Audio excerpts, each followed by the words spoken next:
This video is for education purpose only. Hello guys, so कैसे आप लोग? I hope काफ़ी अच्छे होंगे। सो आज की जो हमारी भर्ती आई है वो आई आपकी कलेक्टर ऑफिस भर्ती 2025 एंड यहाँ पे आपका कोई भी रिटर्न एग्जाम नहीं रहेगा। तो ये जो है आप लोगों की सीधी भर्ती रहेगी और ये जो है आपकी गवर्नमेंट जॉब रहने वाली है। इसी के साथ में यहाँ पे आपका जो एप्लीकेशन प्रोसेस है वो आप लोगों का ऑफलाइन रहेगा। तो जितने भी आप लोगों के ऑफलाइन फॉर्म्स आते हैं वहाँ पे बहुत कम लोग अप्लाई करते हैं, जिसकी वजह से इसकी जो वैकेंसी है वो अधूरी रह जाती है। तो यहाँ पे आप लोगों के लिए गोल्डन अपॉर्चुनिटी रहेगी एंड यहाँ पे आपका जो है सिर्फ 20 मार्क्स का इंटरव्यू रहेगा। तो अगर आप लोग इसको पास कर लेते हो देन यहाँ पे जो है आप अपना सिलेक्शन ले सकते हैं। तो यहाँ पे आपकी जो पोस्ट रहेगी एज ए सामाजिक कार्यकर्ता वर्कर के तौर पे अलग अलग यहाँ पे एजुकेशन के हिसाब से आपकी पोस्ट है। एंड यहाँ पे अगर हम एज लिमिट की बात करें तो 18 साल से लेके 45 साल तक के बीच में अगर आप लोगों की एज है तो आप लोग यहाँ पे अप्लाई कर सकते हैं। तो इस भर्ती में जो चयन है आप लोगों का इंटरव्यू से रहेगा और इंटरव्यू आप लोगों का 20 मार्क्स का रहेगा। मिनिमम एजुकेशन यहाँ पे सिर्फ 10th पास चाहिए। अगर आप लोग 10th पास है तो इस फॉर्म को आप लोग जरूर भरें एंड यहाँ पे आपको एप्लीकेशन का कोई भी फीस नहीं लगेगा। तो यहाँ पे आपकी जो लास्ट डेट है वो है 15 दिसंबर 2025। तो लास्ट डेट का आप लोग इंतजार बिल्कुल भी ना करें। तो यहाँ पे आपका नोटिफिकेशन आया था, अधिसूचना को नोटिफिकेशन कहते हैं। कलेक्टर कार्यालय भर्ती 2025 अधिसूचना जारी, बिना परीक्षा सीधे साक्षात्कार, यानी सीधे आप लोगों का इंटरव्यू रहेगा। अब ये किस संगठन से आई है? तो कलेक्टर कार्यालय से ही आई है।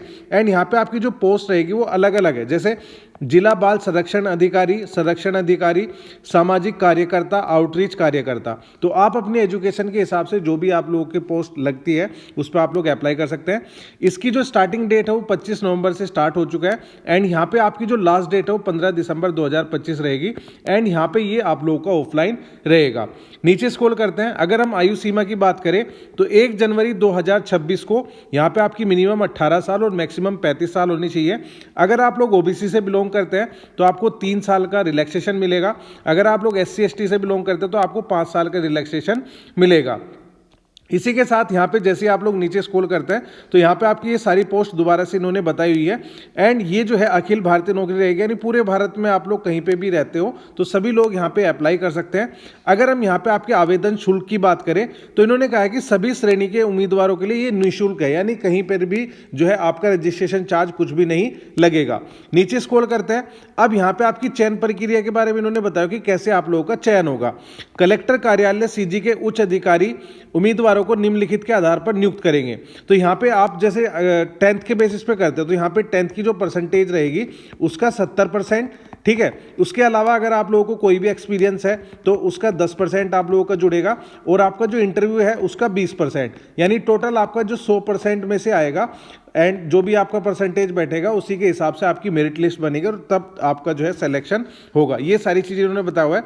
फिर यहाँ पे मेरिट बनेगी प्लस दस्तावेज सत्यापन, यानी आपका डॉक्यूमेंट वेरिफिकेशन होगा। इसी के साथ में यहाँ पे ये जो है ओरिजिनल इनका नोटिफिकेशन आया जहाँ पे आपकी जो सैलरी है, अगर आप लोग जिला बाल संरक्षण अधिकारी पे अप्लाई करते तो 44,023 आप लोगों की सैलरी रहेगी। संरक्षण अधिकारी संस्थागत देखरेख इसमें 27,804, सामाजिक कार्यकर्ता पे अप्लाई करते तो 18,536 और आउटरीच वर्कर के लिए 10,592 आप लोगों की सैलरी रहती है। फिर यहाँ पे आप लोगों की जो सिलेक्शन प्रोसेस है वो यहाँ पे इन्होंने बताया हुआ है, जो आपका 12th पॉइंट है। इसे अगर मैं यहाँ पे जूम करता हूँ तो लिखा हुआ है निर्धारित मापदंडों के आधार पर प्राप्त आवेदनों के आधार पर अभ्यर्थियों का प्रवीणीय सूची अंकीय प्रणाली के आधार पर तैयार किया जाएगा।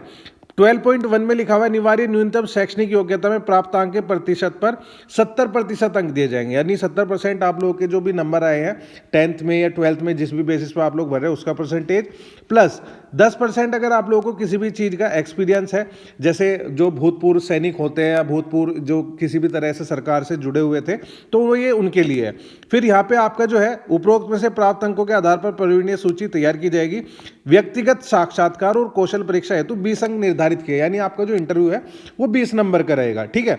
फिर यहाँ पे इन्होंने लिखा है जिन पदों पर व्यक्तिगत साक्षात्कार एवं कौशल परीक्षा दोनों रखा जाएगा, अगर कौशल परीक्षा भी है तो दोनों में 10-10 नंबर के आप लोगों के लिए रहेंगे। फिर उसी का आप लोगों को मेरिट तैयार करके एंड आपका अगर इसमें जो है मेरिट के बेसिस पे सिलेक्शन अपने कैंडिडेट्स को देगी। तो आई होप आपको सारी चीज़ें समझ में आ गई होगी। इसका जो नोटिफिकेशन का लिंक है वो मैं आप लोगों को जो है वीडियो के डिस्क्रिप्शन बॉक्स में दे दूंगा, वहाँ पे क्लिक करके आप लोगों को कैसे अप्लाई करना है वो सारी चीज़ें आपको, ये जो आपका नोटिफिकेशन है यहाँ पे इन्होंने बताया हुआ है। इसी के साथ में इन्होंने एक ऑफलाइन फॉर्म भी अटैच किया हुआ है, तो आप लोग वहाँ पे उसको भर के देते हैं।